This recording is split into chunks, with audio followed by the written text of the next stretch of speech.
So we have an afternoon about the potential opportunity AI provides for the channel. I think the Jay said 85 billion this year, 267 billion by 2030, which is just kind of mind-boggling.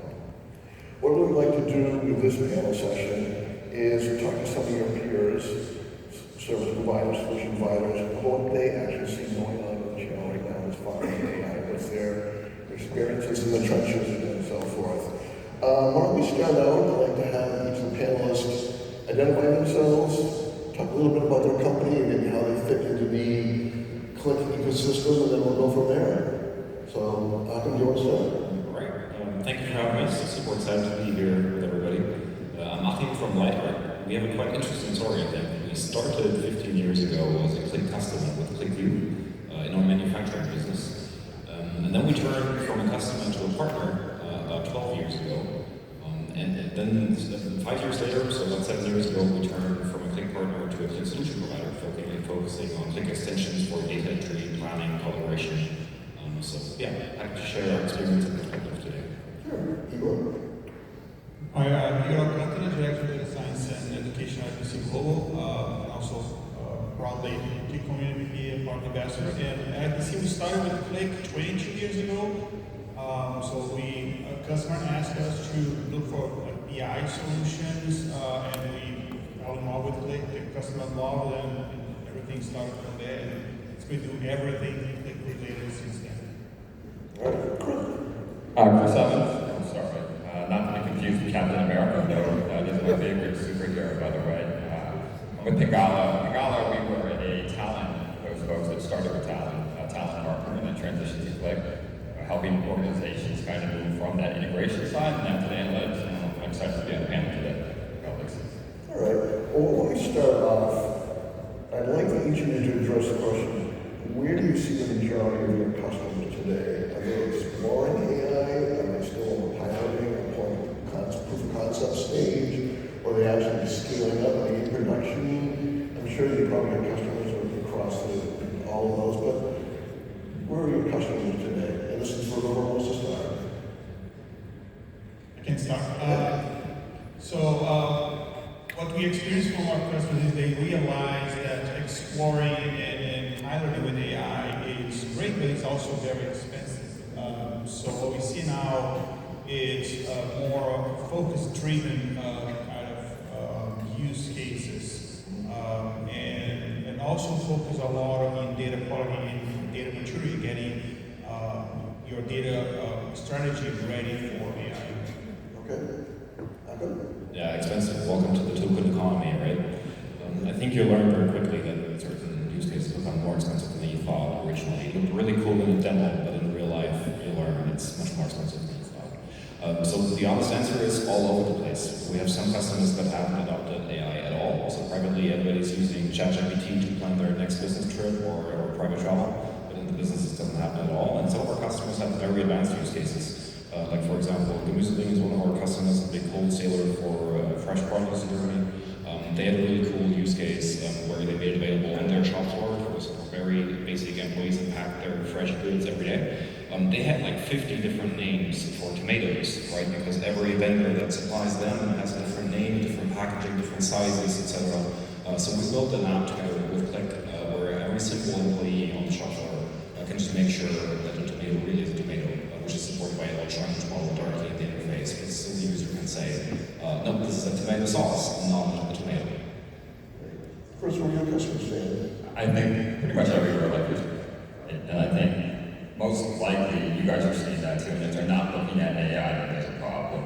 And the great thing what we are seeing too, working with our partners at Qlik, especially Qlik Professional Services, you would think manufacturing companies are not really spending a lot on AI, but regardless of everything that's going on politically, the tariffs that are going on, partnering with Qlik, putting together a tariff solution so organizations in manufacturing be more proactive at what's going on today, right? So when you're able to give that business, that organization a real use case where they can invest in AI, they're going to do it. The CIO needs to spend that money in AI. It's hot, right?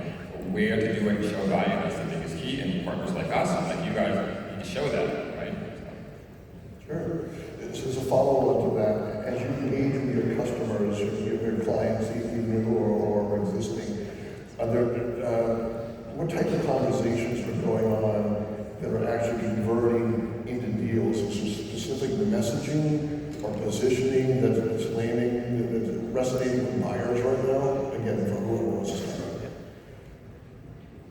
Well, what we see resonating most is business critical processes. In the beginning, when we started the first conversation, everybody was super excited about predictive maintenance, right? Especially in our manufacturing companies, everybody thought that was super cool. You had to predict the failure of the machine. And then when we did project in that space, everybody learned, well, if we complete the project successfully, because we have already really tight maintenance plans in Germany, very strict, there isn't really a lot of improvement, even if we executed perfectly. So we have learned that it really depends on what problem are you trying to solve, and if you solve it successfully, what's the impact? So we learned, think about that first, and when you have thought that through, and there really is a lot of impact to achieve together, then those really are the ones that the customer also is willing to pay for in the end. Sure. I think also every good conversation starts by listening to what the customer's struggles are. So listen to what are the main problems, what keeps them up at night, and see if the AI can help them on that. And I think too, that you guys go with me and don't let the non-grace fool you while you've just met, but at the end of the day, listen, you've seen this before, this shift, right? It started with the whole big data, went to real time, it went to cloud, machine learning, etc. Organizations are jumping on the latest with what's hot and how it can reduce costs, save, right? We know that today. How do we pivot to them on really showing that to them? That's a real piece where partners need to work together. Here, I think about working with Qlik. I know it's not the sexiest thing to talk about, but middleware, right? To talk about how do you get AI ready for organizations. We've been hearing it over and over. Trust the data, the governance, the secure, right? I know those are the conversations we don't want to have, but have those now, and you'll see a change, because right now, organizations, I feel like, I don't know if you guys see it, are facing three calamities in this space, that whole middleware space. One, they're dealing with these legacy providers like Informatica Power Center, IBM DataStage, Alteryx. They're like, what do I do here? Or two, they bought these nice shiny tools, the Fivetrans of the world, the Matillions, guess what? There are only one-trick pony thing. They can do integration. What about the trust? What about the governance? So have that conversation. And three, which I'm sure if there's a data engineer who's here, you'll probably kill me. The whole vibe coding, I get it, it's hot. You want to use your cloud, you want to use your ChatGPT Pros. Let me tell you right now, I met with one of our customers, CIO, I think 3 weeks ago, gave everybody ChatGPT Pro. One of their data engineers just had to create a pipeline, connecting to an API. And guess what? Secret keys were there, everything. If the CCSO, the security didn't catch that, it would have been in big problems like Rockstar. If anybody plays games, GTA, their whole Snowflake was hacked. They're blaming vibe coding, all of this, allegedly, right? So we need to be those partners, have those conversations about those ugly things, like that ugly stuff that a child you don't want to talk about. Middleware, how do we fix that foundation before we get there? All right, So Chris, with your ability to have those conversations, the expertise, how is that helping AI differentiate yourself versus your competition out there when you're looking for, the sales cycles? How does it help you win or displace members? I think you just keep it simple, right? The whole KISS method, right? You guys ever watched Office? Now I'm creating the show. But I like to keep it simple with all my customers and prospects. Just talk to them as, hey, you are on this road to AI. And the road here at Pingahla we use as action. Resources, objectives, architecture, and data. 4 easy points that if you know this from your customer or prospect, you'll be able to paint them that picture on where to go with AI or where to go anywhere, right? So how do you help sell them is understanding those points within their road, saying, hey, I'm your co-pilot, I'm helping you within your road to get you to this destination and those objectives. I understand the resources if you don't have a strong bench. That's why partners are there, right? I understand what your data is. You just told me your data, and now looking at your current architecture, I can help with the gaps. But you have to understand that foundation with any of your customers or prospects to kind of propel them on what's needed. Yeah. really strengthen your value proposition in AI conversations? Well, I think there are different things. One of them is transparency, because a lot of AI, they provide great insight, great value, but you have no idea the reasoning behind it. You have no idea about how the AI delivered the output it delivered. So those are what we call the black box AI. But with Qlik, not only the conversational AI, but also predictive AI. It's not a black box, it's a glass box. You have the reasoning, you have the source, you have the shaft values, you have all of that at your disposal. So for making a decision, you don't have to actually blindly trust the AI. You can verify how the AI came up with that. So that's one thing. The other thing is governance. Because there's a lot of skepticism around AI, which is, you're right if you're skeptical, you have to, but there is a trust around the whole Qlik platform, so data quality, good data integration, so all of that I think it is great value. And the third one that I'll say is as old as Qlik, which is the engine. And it's an engine we call it the associative engine. And I remember when I first started studying Qlik back in 2004, it was around the same time I was starting my master's in neural network, and basically neural network, artificial neurons that connect one another based on association, based on synapses. And when I learned about the associative engine, it's kind of similar. Because the human brain doesn't think in terms of queries. Third, we think in terms of association. So when I'm lit here and I'm trying to find, let's say, beer, I don't run a query where a drink equals type beer. I don't do that. We make decisions based on association. So then, by designing that strong foundation, then Qlik was ready to AI before AI actually developed. So I think those, nobody can copy that. You can try, but you can't really do it. So I think those are some of the greatest strengths of the Qlik platform. The platform and the portfolio. You were talking about where your customers are at. Achim, why don't you tell me a little about where you're at in terms of delivering AI to your customers. Are you able at this point to package AI into more repeatable offerings like quick starts, assessments into solutions, or is it still very much a custom onesie-doozy type relationship with your customers? We love repeatable offers. I don't know about but I love building a business in the long term where you can add something every year, it grows bigger every year, and you don't have to sell the same thing every year to stay at the same level, right? So I don't know about you. For us, our business today is about 1/3 consulting and 2/3 is repeatable offers like Qlik licenses, Qlik extensions, things like that, talent, great stuff like that. And how we are able to do that is we try to enable our customers to do as much as possible themselves. So, some training and consulting will never go away. There will always be a justification for that and a need for that. But we try to position, long-term value to the customer. As I mentioned, with the business critical things and apps that we're building, so that will stay there forever. The customer will never be able to cancel that because they are running their businesses on this. They could always find a new consultant, right? Because they're a little bit more competent, a bit nicer, whatever it is, but they will never be able to replace that. So that's why we are focusing a lot on that. And with our solution data plus, we have found exactly that way for us. Okay, all right. Chris, how are you helping customers get started when everyone wants AI, but no one feels ready? One of the themes is that you might said early on, you're further along than you think you are. Is that true? Great question. I think right now too, as we work with our customers and our prospects, right, nobody really feels ready. Any customer can say, I'm ready, my data is perfect, and we find out it's not, right? It's like, okay, yes, they can find out. And I think for us to really help our customers and prospects to excel within AI, let's not boil the ocean. Sometimes my sales reps kind of get mad about that. And what do I mean by that? Sometimes they kind of want to get to the biggest deal ever, and I'll tell them, hey, let's scale back and see if we can get a quick win, an MVP or something of that nature.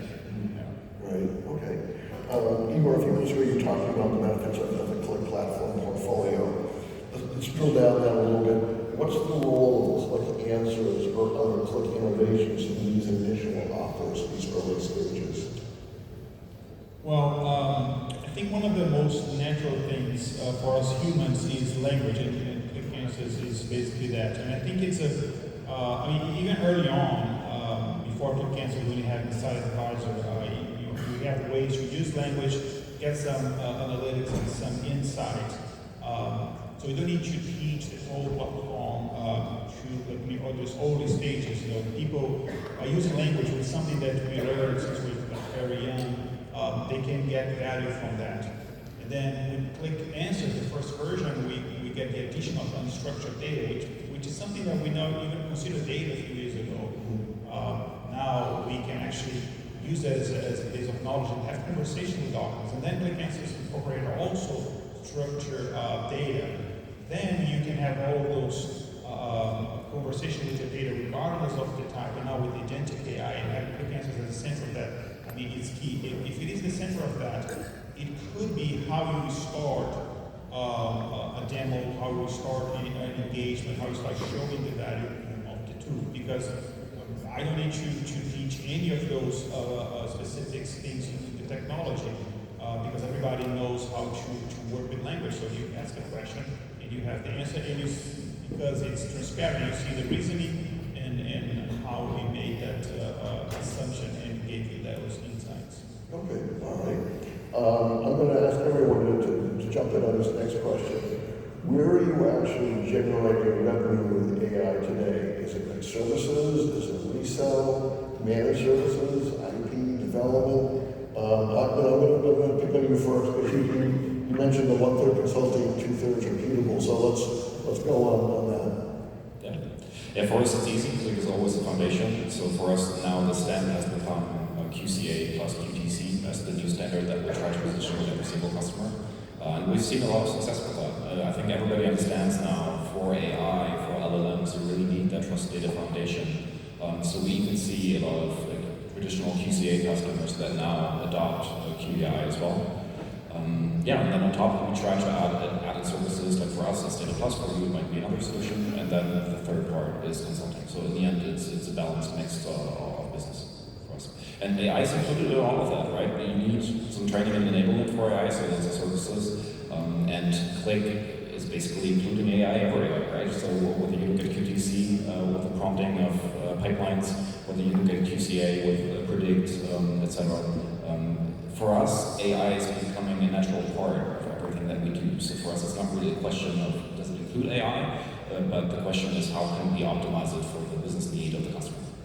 Okay, Igor, are you making money on it these days? Are you making I think it's all over the place. One is AI capabilities also help you sell other capabilities, because in order to be ready for AI with data we can trust, with data with quality, you need to work with data integration, all of those, so it helps on that.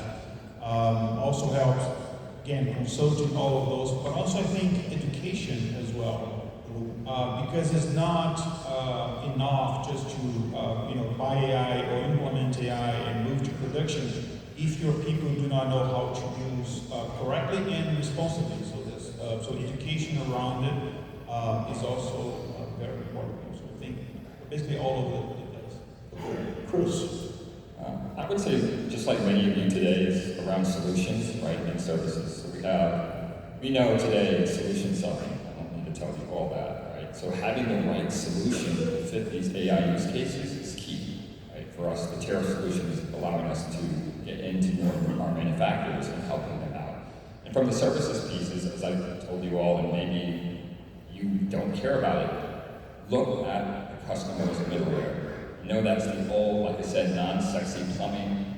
Look how you can implement talent and fix that today. Because they're looking for something secure. They're looking for something that's governed, that can give them the trusted data. They're not looking for the whole point and click anymore. That's what we're seeing today. I'm not sure about you. Yeah. And just drilling down on what we just talked about a little bit, Like you mentioned, manufacturing is vertical industry expertise really important at this stage? What kind of a role does that play? I know this is not one of the questions we get, so I'm throwing this out. I would say it's important. So for each industry will have an SME because you need to more understand that business challenge and then turn it to that technical solution. Sure. Without that business knowledge, you're not going to be able to create the right solution to really fit the need of that, say, customer. That's what I'm saying. Sure.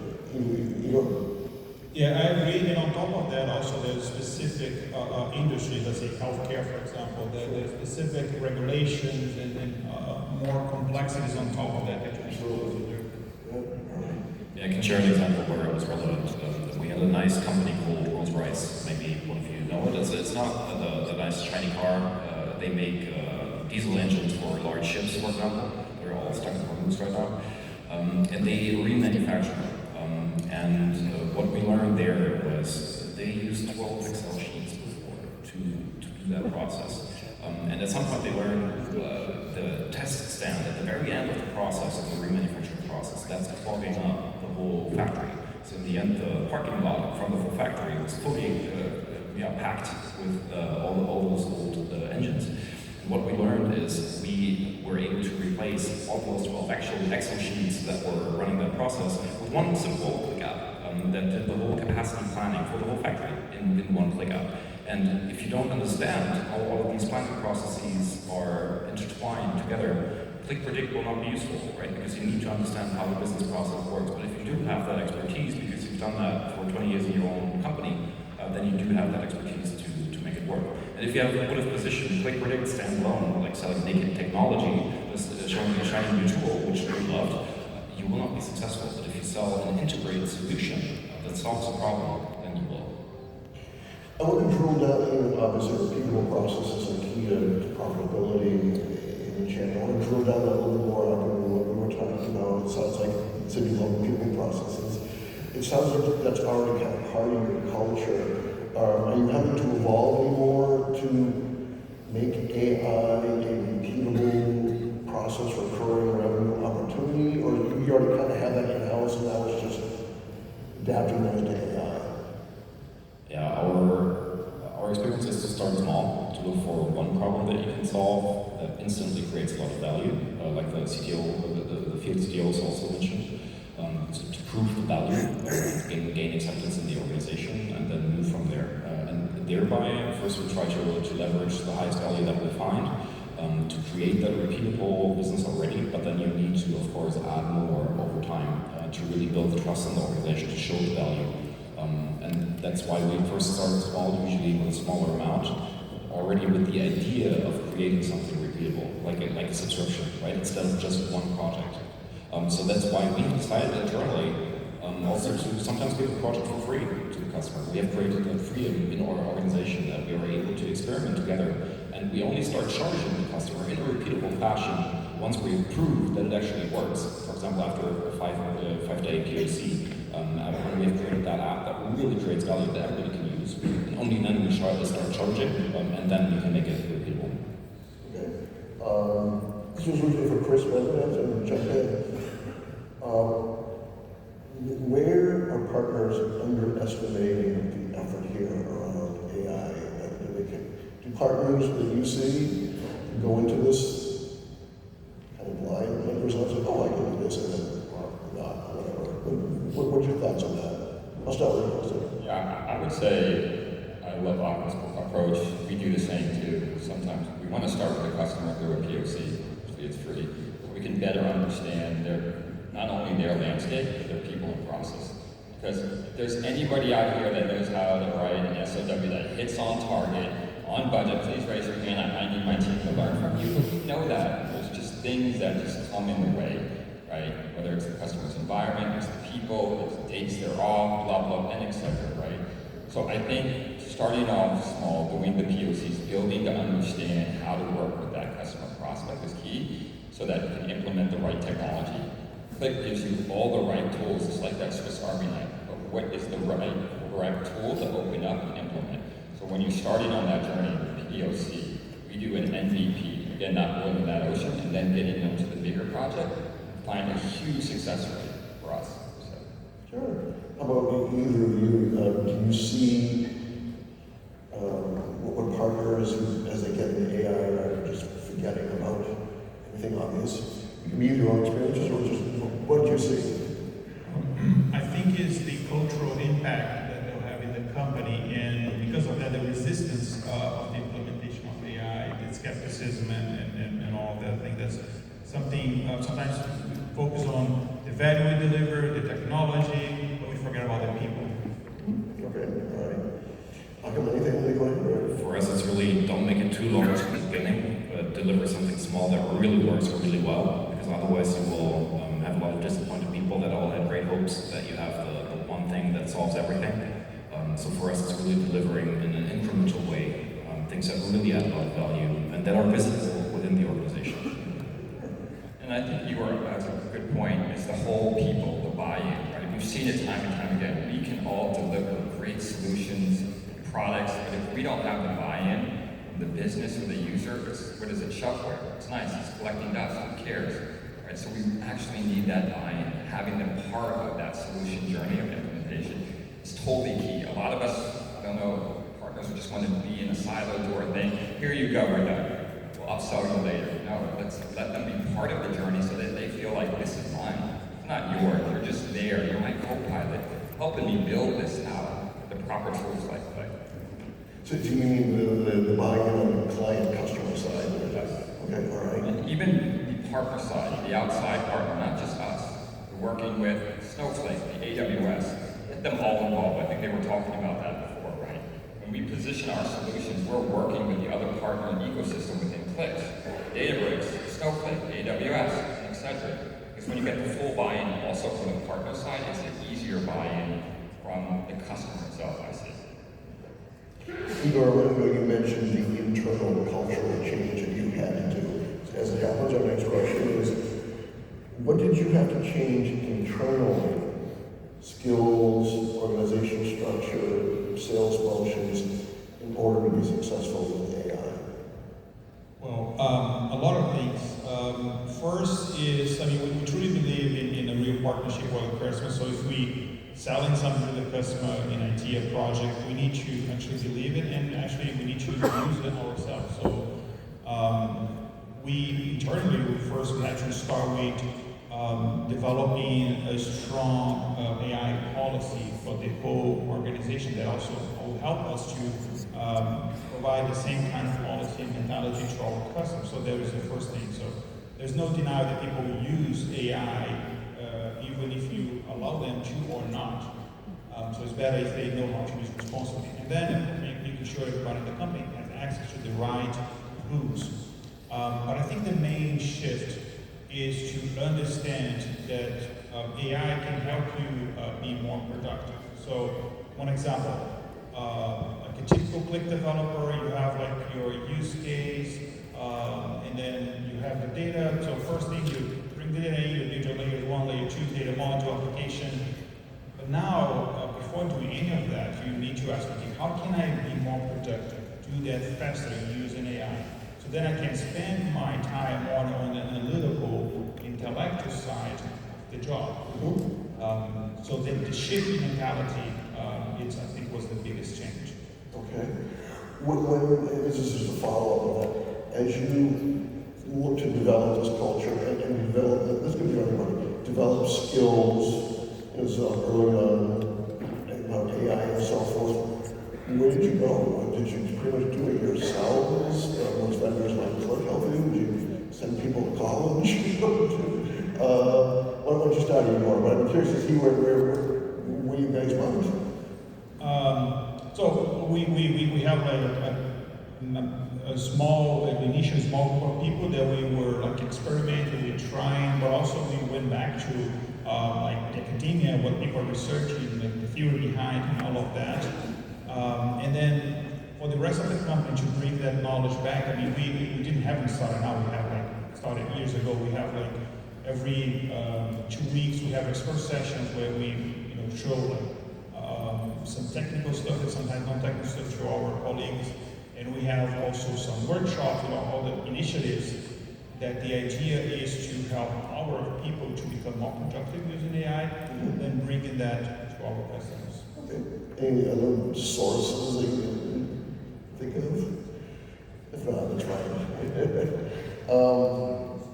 We've heard a lot this afternoon about the industry overall, marketplaces, the big platform players like AWS and so forth, and the broader ecosystem, not just Qlik as a media partners. Chris, how are you leveraging the broader ecosystem alongside Qlik as you get an AI and you scale with your customers, your clients?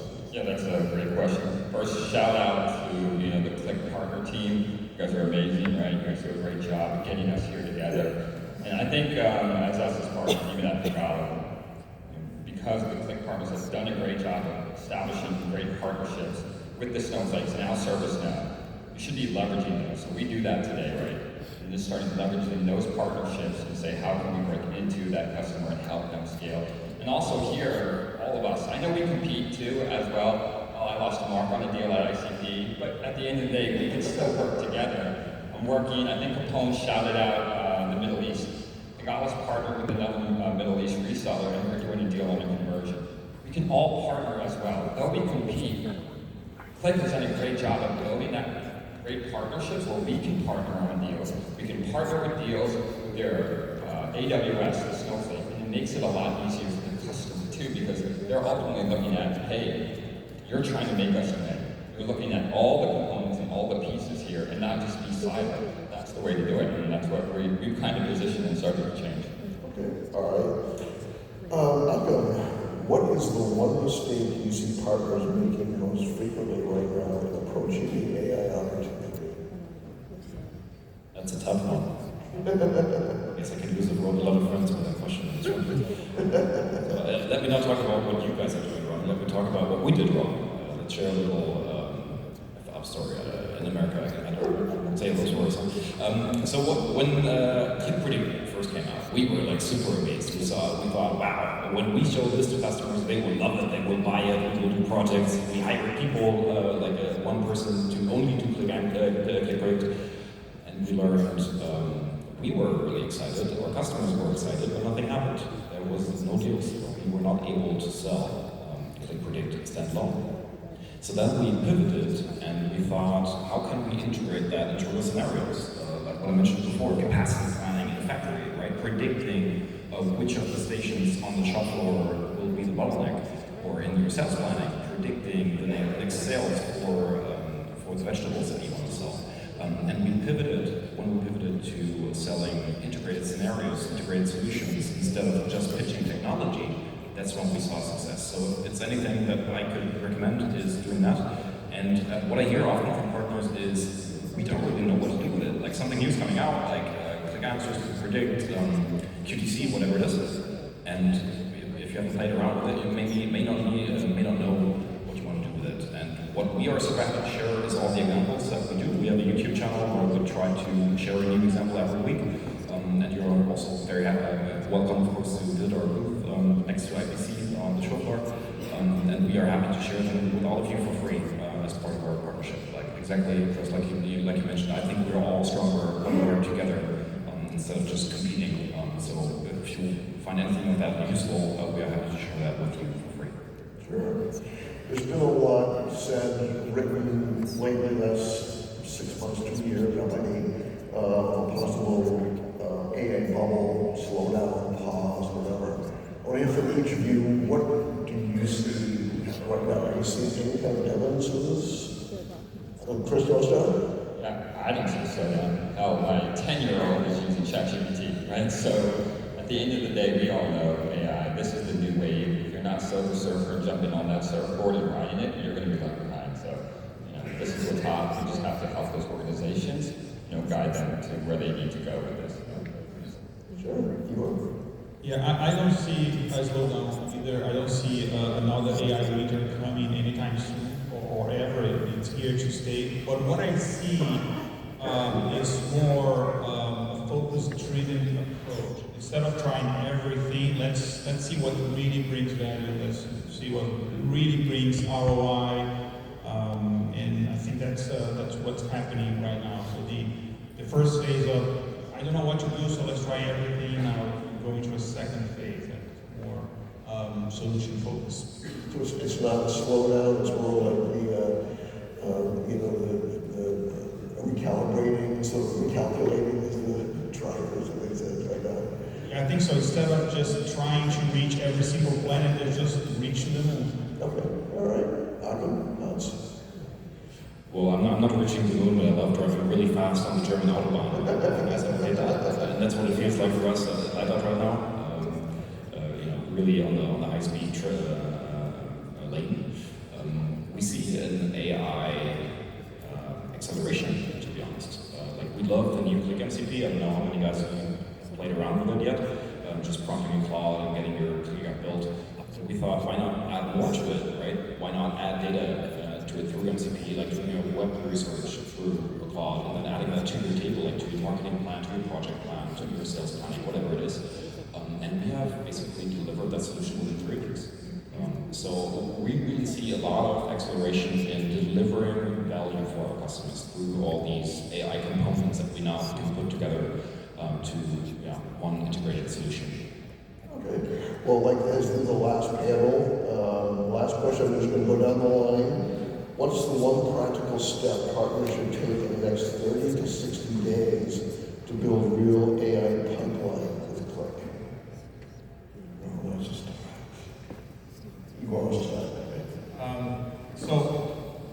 I like to say that before you give your AI arms, you need to give it a brain. Start with the solutions that you already have proven, like the applications and the data that your customers already trust that being used, and start building from that, adding to that, instead of starting like new use cases. I think that's like short-term, like the low-hanging fruit would be my recommendation. Okay. Chris? I mean, for me, I think, right, if you don't have an AI solution or service offering, then what are you having those conversations for, right? And not only that, is building that COE is more important than ever, right? So that your customers understand that, hey, you can actually do this. It's not just bullshit.